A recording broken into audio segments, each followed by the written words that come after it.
Oui, une question que vous posez beaucoup aussi, c'est comment on contacte les acteurs. En fait, on a une plateforme professionnelle avec tous les noms des agents et des acteurs et du coup, c'est comme ça qu'on les contacte. On contacte leurs agents. Comment ça se passe une fois que les acteurs sont en France? Est-ce que c'est vous qui allez les chercher? Bah du coup ça c'est dans l'étape Acteur, Tintin, donc Non. deuxième chronologie. Non. Je remets la chronologie à la base, c'est l'étape 3. Donc déjà, il faut coordonner leur départ aux États-Unis. Donc prendre souvent des voitures quand ils sont aux US. Ensuite, ils arrivent à Paris. Des fois ils sont pas aux États-Unis, des fois ils sont Oui. en Italie ou en Oui. Angleterre, tout ça. Ouais. Quand ils arrivent à l'aéroport, on essaye souvent d'aller les chercher quand on est disponible. Après, c'est un peu compliqué parce que Aurélia habite à Los Angeles. Moi, avant, j'habitais à New York. Souvent, j'avais cours ou travail, voilà. Mais on essaye quand on peut d'aller les chercher, surtout quand c'est une première approche, que c'est un gros guest. Après, c'est vrai que j'ai eu un bon retour sur les acteurs sur ça parce que les acteurs en fait ils aiment, ils ont hyper apprécié en fait le fait qu'on vienne les chercher, qu'on les accueille et tout. Ouais. Rien que pour leur dire bonjour, parce que moi je me rappelle par exemple pour la reine, il y avait beaucoup de trucs qui arrivent en même temps et moi je suis allée les chercher. C'était Jonathan et Alan, je crois qu'ils étaient arrivés en même temps, si je dis pas de bêtises. Et en fait ils m'ont dit ah merci, je trouve ça hyper gentil genre qu'on vienne m'accueillir, en fait je trouve ça hyper cool. Et en fait après moi je suis restée à l'aéroport et tout en attendant Megan, je me rappelle, avec son fils. Comment vous démarquez-vous par rapport à la concurrence? Alors plusieurs choses, moi je dirais déjà on écoute beaucoup les fans. Ouais, je pense qu'un des trucs quand on a commencé, qu'on s'est dit tout de suite, c'est il faut qu'on lise vraiment les commentaires des fans, qu'on réponde. On essaie d'être hyper présente sur les réseaux sociaux, de répondre rapidement. Dès le début on voulait faire des nouveaux trucs, nouvelles activités, tout ça. On voulait pas que ce soit la même chose et c'est pour ça qu'on essaie de vous proposer. Voilà. Je pense que c'est pour ça qu'on vous a proposé beaucoup de nouveaux extras qui n'avaient pas lieu dans les conventions comme justement les escape games, tout ça. Les board games, il n'y avait pas ça avant. C'était très drôle d'ailleurs. Karaoké. Ouais, karaoké. C'était vraiment genre des nouveaux concepts en fait. On s'est dit, ah ça peut être hyper intéressant, ça peut être un moment plus intime encore. Que juste faire des photos, des autographes et un meeting. Parce que rien que l'escape game, genre jouer avec l'acteur pendant 1 heure et tout, et essayer de sortir et tout, je trouve ça hyper drôle comme concept. Et même si je pense que la personne n'est pas hyper fan de l'acteur, enfin c'est pas son acteur préféré, je pense que c'est un truc hyper drôle à faire. Ouais, donc il y a ça, le fait de prendre un feedback constant des fans aussi pour s'améliorer. On écoute aussi beaucoup les fans sur les projets. Et on essaye de faire un peu des trucs innovants, même là pour les conventions virtuelles. Je pense qu'on en parlera dans la FAQ spéciale convention virtuelle qu'on va vous faire. Mais on essaye toujours de trouver des nouveaux thèmes, des nouveaux lieux, même faire nos conventions, parce qu'on est allé à Séoul.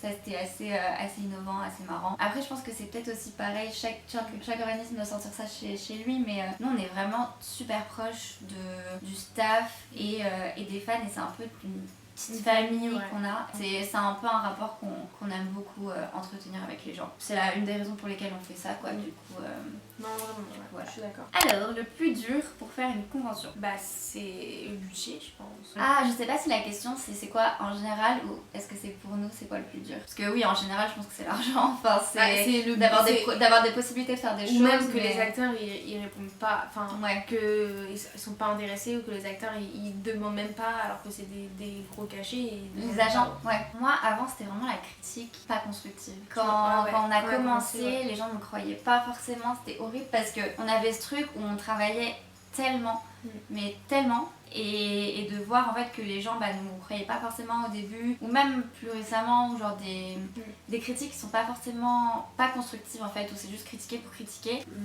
Le sentiment de critiquer sur les réseaux pour juste critiquer. En fait, si c'est pour dire ça, je pense que ça pourrait être amélioré parce que machin, tatata, je peux comprendre, c'est normal, c'est bien pour nous, je pense, c'est positif pour nous. Mais de critiquer sans arrêt et d'être méchant et des trucs machin, ça, vraiment ça c'est un truc que j'ai pas compris.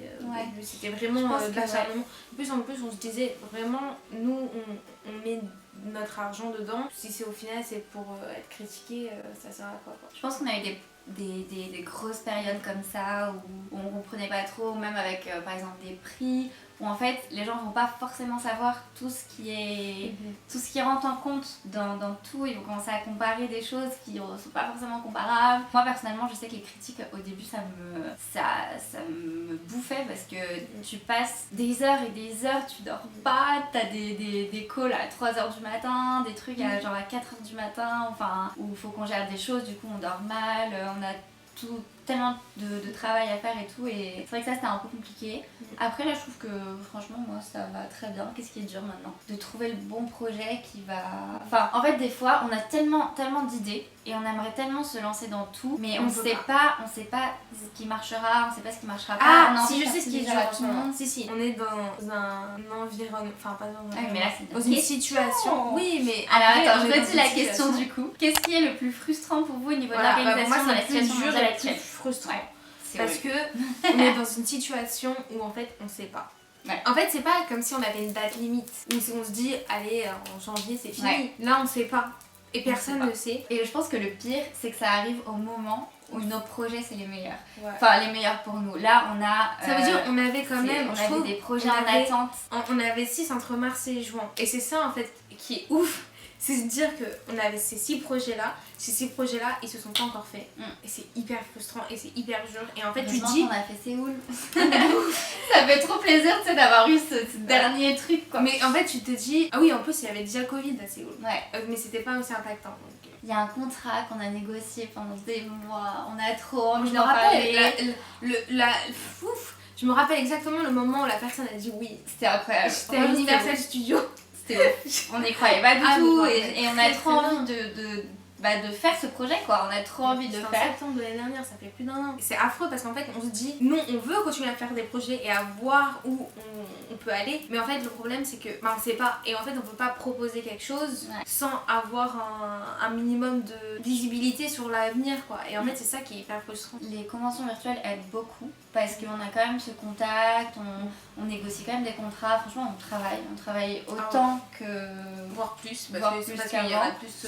Ouais, il y en a plus souvent, mais du coup c'est vrai que c'est hyper frustrant parce que la convention qu'on vient d'annoncer il y a quelques jours sur Kenny Ortega, c'est un truc de ouf, on a trop d'idées, on a tellement d'idées, tellement d'acteurs à contacter, on a envie d'y aller, mais d'un autre côté, on a déjà certains acteurs qu'on a contactés, mais la plupart vont dire oui, mais tu peux pas prévoir un truc pour fin 2021, je sais même pas où on sera dans 3 mois. Voyons voir comment la situation avec le Covid évolue. Reparle-moi dans 3 mois, reparle-moi dans 6 mois, enfin c'est hyper compliqué parce que pour annoncer un acteur, il faut le payer une certaine partie. Parce qu'en fait le seul truc, en fait si on avait une date ou un minimum d'une idée, ça serait... Parce qu'au début les gens ils disaient non mais c'est rien le Covid, parce que nous on est partis à Séoul pendant le Covid et tout, les gens disaient que c'était rien, c'était pas encore venu en France et tout. Au mois de février ça a commencé à venir et là les gens ils ont dit non mais on pourra pas voyager cet été, enfin des petits bruits à droite à gauche. Même nous jusqu'au dernier moment, pas, même nous on se disait c'est rien. Ils ont fermé l'Italie, j'étais en mode mais comment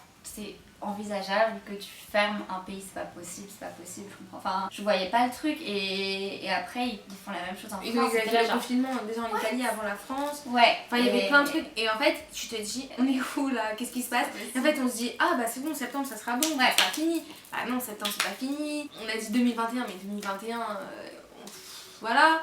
Ouais. Pour moi, en 2022, on portera encore des masques, même si on aura un vaccin ou quoi que ce soit, pour moi, on portera encore des masques. Enfin, je pense que c'est ça, en fait, c'est d'être à un moment où on avait une vision, vraiment une vision pour Dream et une ambition avec des projets qu'on a trop envie de lancer. Un énorme projet à Londres qu'on n'a pas pu vous annoncer. La convention Kenny Ortega, je sais pas à quel point on va pouvoir avancer dessus et qu'est-ce qu'on va pouvoir dire, parce qu'on peut pas promettre que fin 2021 on fera une convention, il n'y aura plus de masques, on n'aura pas de restrictions sur les photos, on peut pas dire ça. Enfin... Donc, en fait on peut rien dire jusqu'à ce qu'on sait en fait. Pour l'instant on sait pas si on devra décaler ou quoi que ce soit, donc en vrai c'est hyper compliqué. C'est flou. Ouais. Qui s'occupe de quoi? Alors, Concrètement, nous deux, on s'occupe de beaucoup de choses. On fait toutes les négociations de guests, on fait toutes les c'est nous qui invitons les guests, toutes les offres, toutes les négociations, on book tout en fait, enfin on book tout ce qu'il y a à booker. On commande tout. On a un graphiste qui fait tous les designs des conventions, des affiches, des passes, des extras. On a une personne qui s'occupe de tous nos réseaux sociaux, de nos mails. On a tout le staff qui s'occupe, on a des traducteurs qui s'occupent de traduire, on a des gens même qui nous aident avant les conventions du coup, comme je disais tout à l'heure, ou après les conventions et tout, quand il faut tout ramener. On a une personne qui s'occupe de tout ce qui est l'aspect finance, donc ce qu'il faut payer à quoi, qui paye tout le monde, qui compte après, qui paye les impôts, qui paye tout ça. Avez-vous déjà dû refuser un guest qui vous a lui-même contacté à cause du peu de demandes ou autre? Oui. Ça nous arrive très rarement. En virtuel, on essaie de pas le faire, mais on l'a déjà fait. Ouais. Mais sinon, on dit quand même oui parce que comme c'est du virtuel, c'est plus facile. Mais c'est vrai que des fois, par exemple, Rain, on a dû en refuser beaucoup, deux ou trois, parce que tout le monde voulait la faire et on était déjà à genre 15 ou 16 guests, je sais plus combien. Et du coup, on a été obligé d'en refuser. Mais ouais, on essaye quand c'est possible de dire oui à tout le monde et voilà, quand le budget le permet. Et voilà. Est-ce que parfois vous êtes surprise par la rapidité des négociations et de signature de contrats? Écoute, on est plutôt, je pense, annoyed de la lenteur des contrats plutôt que la rapidité. Certains contrats, en un jour, c'est bouclé. Ouais. En un jour, boum, ok, annoncé alors. Voilà. What's the most rewarding about doing this? I think it's seeing the fans happy. Yeah. That's the most rewarding. Like after a long, like you've worked a long day or like a long week and stuff, and you're like, oh my god, like the event is happening and stuff, and then at the end you're like, oh, it's done. It's like, wow.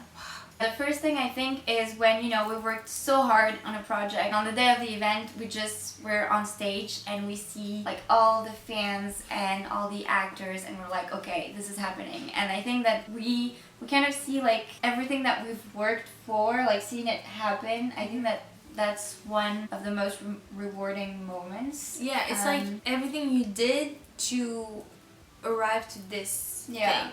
And then when it's done, it's like, wow. Yeah.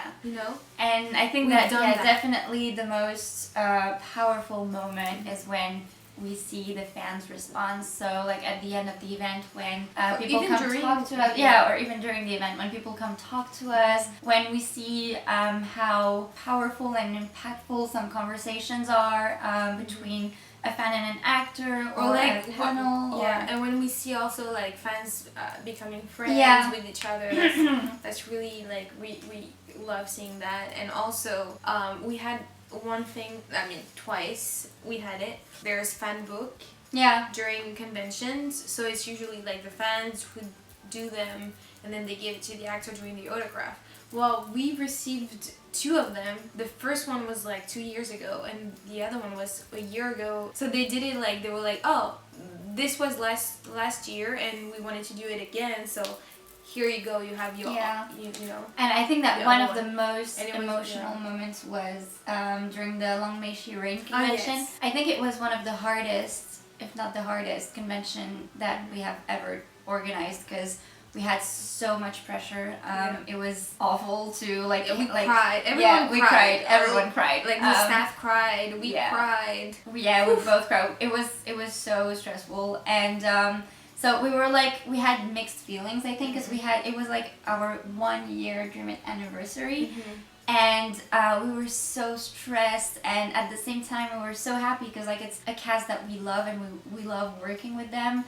And the fans were amazing, but at the same time we were getting like so much pressure from like the agents and like the overall thing, and we had a surprise from our team and also from the fans. Like we had a video from the fans, so we got to like see a lot of people thanking us and telling us. That was really wow. It was really we were so emotional when we looked at this video. And we also had we were on stage when the event was was over, and we had like both our brothers and Aurelia and our moms come on stage, and we had like this big surprise from our team, and they had like these little cupcakes like during convention and like a cake. Yeah. Or, like we'll put 1 year pictures so that you can see that, and it was so sweet, and it was a surprise, and they were like handling the convention and getting the surprise and they at were the same really time. stressed, like knowing the story behind like how they got the cake that day, that was like, oh, that's so cute, you know. I know, and we're really not expecting it, and it was so cute. So I think seeing our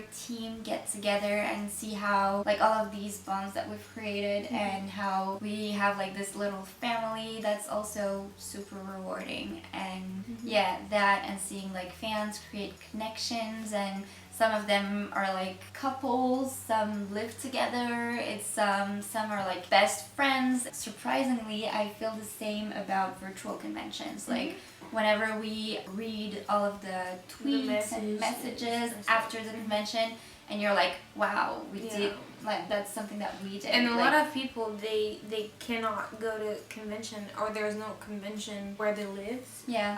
So it's open worldwide, and I think that's something that we really like, because anyone from around the world can join. Even if it's virtually, I think there's a really like intimate moment, and they can meet like their favorite actor or something, and they're really happy, especially during those times. I think that reaching people worldwide is quite rewarding. Like knowing that we've had people come, like fly from Australia, Mexico, Taiwan, Korea, Japan, China. Like we've had people coming from Russia, from like America. It's crazy, and that's.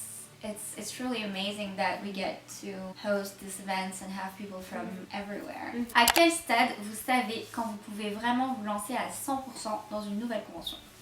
Je pense qu'on ne le sait jamais. Je pense qu'on a toujours des doutes. En fait, on n'a jamais cette certitude à 100% de se dire là on va se lancer, ça va marcher, c'est sûr. Mais ce qui nous pousse à lancer une convention, je pense, c'est quand on sait que les acteurs sont partants, on sait que les fans sont partants. Enfin, on a une grosse demande des fans, on a un peu vu par rapport aux acteurs, on a fait tous les calculs nécessaires pour se dire bon, on peut le faire, et je pense que ouais, là on se dit c'est parti. Pour les conventions virtuelles, on fait surtout des conventions multiséries, donc on se pose moins la question. Des fois on va avoir cet acteur qui nous contacte et il nous donne tel prix, on va se dire est-ce que ça vaut le coup, ça vaut pas le coup. Des fois on se dit bon allez, au pire voilà, c'est assez aléatoire, mais en général pour une vraie convention c'est quand on se dit que on a un peu calculé le risque, on a un peu vu toutes les possibilités.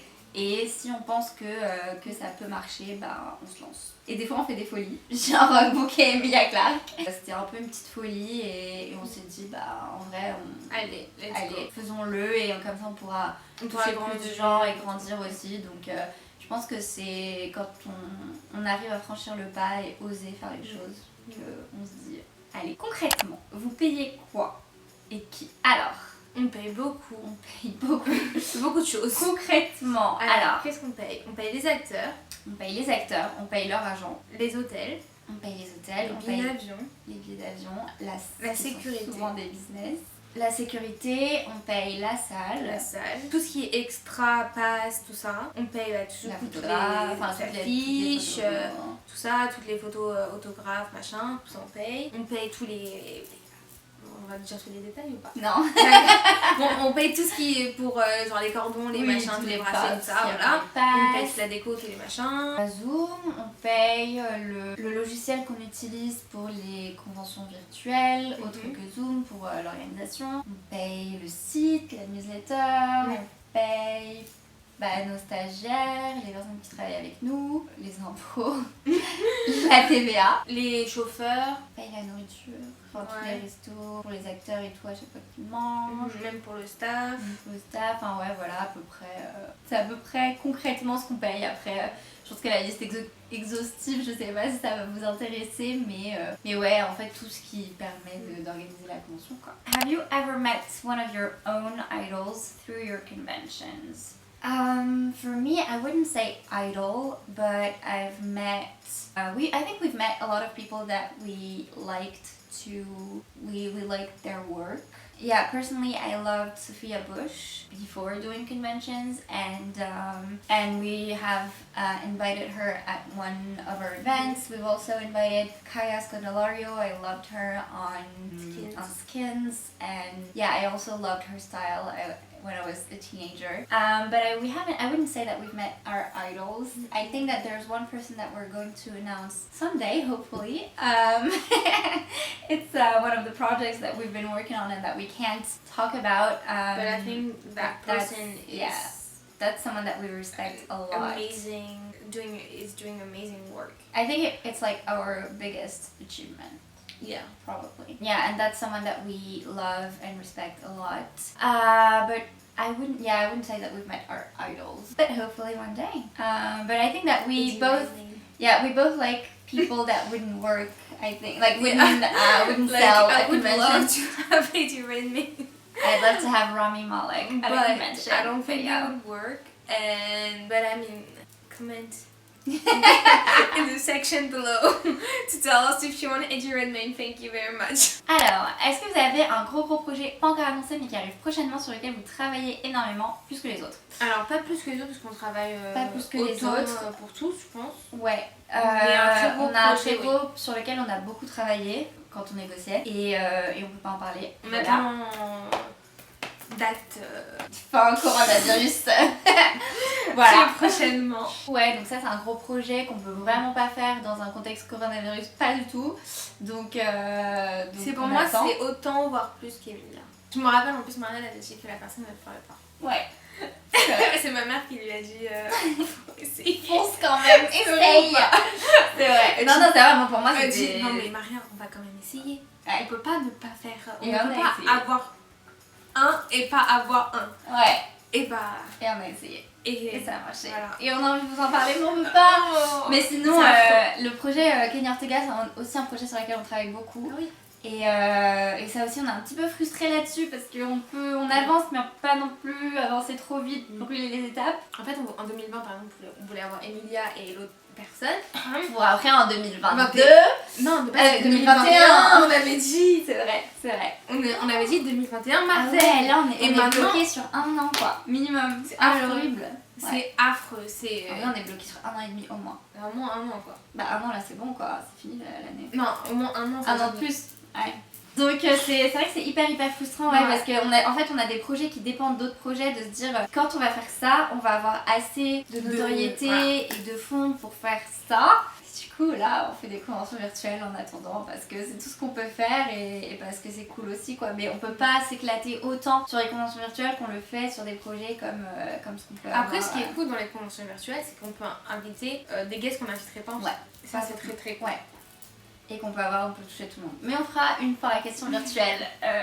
Sur une note plus positive, et c'est la dernière question, qu'est-ce qui est le plus enrichissant dans l'organisation de conventions? Alors, le plus enrichissant dans l'organisation de conventions réelles, au-delà de la question à laquelle on a déjà répondu avec ce que ça apporte aux fans, etc., je pense qu'on a énormément grandi, on a énormément appris. Je pense en fait, on voit plus loin. Je pense qu'on on voyait pas aussi loin avant. On se disait qu'il y avait des trucs qui étaient impossibles.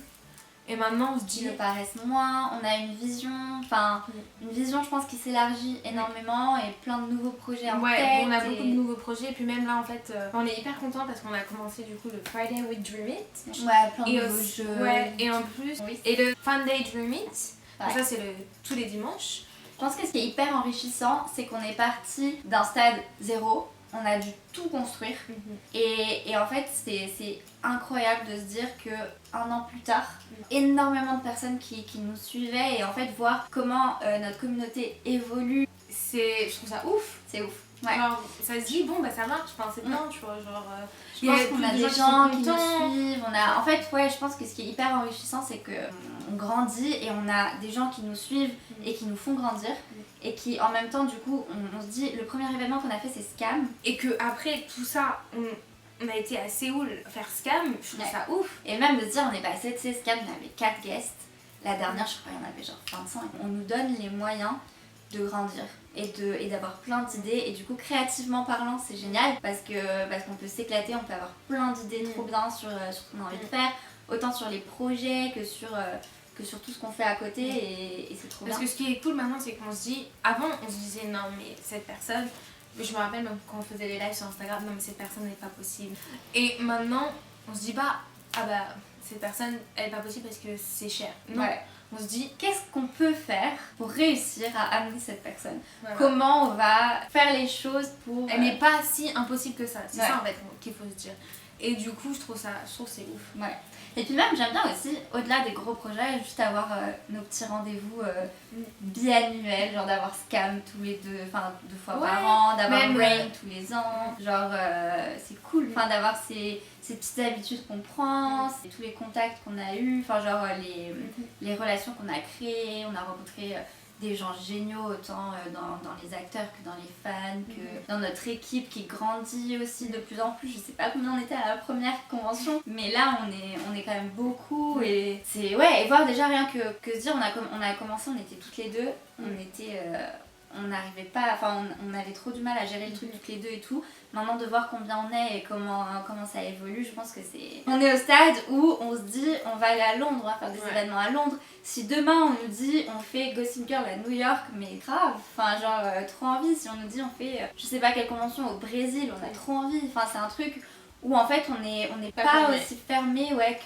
qu'au début. Là on est vraiment hyper ouverte sur toutes nos possibilités, on se donne vraiment les moyens d'y arriver, c'est trop bien. En fait on a la possibilité de give back, c'est fou, tout ce qu'on a pu donner aux associations, la EIL 4 je pense que c'est un des meilleurs, EIL 3 je pense que c'est un des meilleurs souvenirs, de se dire qu'on a pu vraiment aider des gens, et même quand tu vois juste les histoires personnelles de chacun, de voir comment on peut aider les gens, je pense que ça nous enrichit nous personnellement de se dire qu'on a fait ça quoi, c'est fou. Je suis d'accord. Voilà.